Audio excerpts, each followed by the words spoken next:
Welcome! In this video, we are going to dive into one of Git's most important commands, Git Fetch. We'll explore what it does, why it's so useful, and how it helps you manage changes in a collaborative environment. So, what exactly is Git Fetch? Simply put, it's a command that tells your local Git repository to retrieve all the latest information from the remote repository.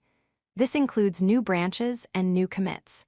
The key thing to remember is that it only downloads this data. It does not change any of your own local files or branches. A common point of confusion is the difference between Git Fetch and Git Pull. Git Fetch is the safer, more conservative option. It just downloads the remote changes for you to inspect.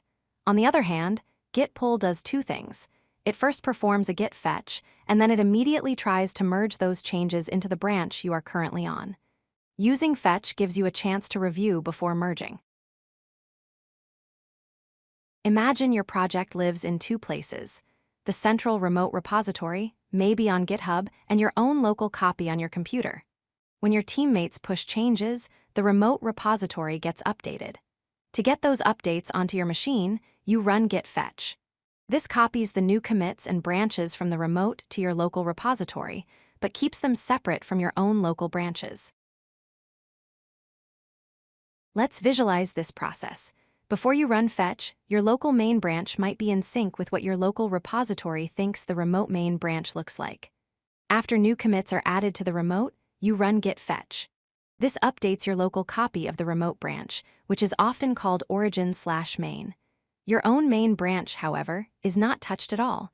You now have a safe, local copy of the remote changes. Running the command is straightforward. You open your terminal, navigate to your project directory, and type git fetch origin. Origin is the default name for the remote repository you cloned from. You'll see some output as Git communicates with the remote server and downloads any new data. At the end, it shows which branches have been updated. Now that you've fetched the changes, how do you see what's new? You have a couple of very useful commands. You can use git log origin/main to see the new commits that were downloaded. To see the actual code changes, you can use git diff main origin/main. This shows the difference between your local main branch and the newly updated remote tracking branch.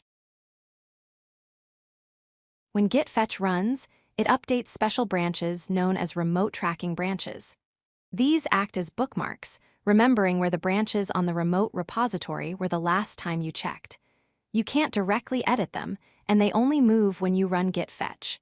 They are your local repository's read-only copy of the remote state. After you have fetched and reviewed the changes, you'll want to integrate them. First, make sure you are on the correct local branch, for example, by running git checkout main. Then, to apply the changes, you run git merge origin/main. This will take the commits you downloaded and apply them to your local main branch, bringing it up to date. To summarize, Git Fetch is a crucial command that downloads remote changes without merging them. It's a safe way to review what has changed before it affects your local work. Always remember to inspect the changes using commands like git log or git diff. Finally, to apply the changes, you need to follow up with a manual merge or rebase. If you like this video, hit that like button and don't forget to subscribe.